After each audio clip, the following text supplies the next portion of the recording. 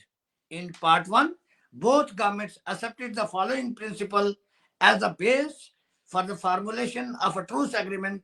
the detail of which shall be worked out in discussion between the representatives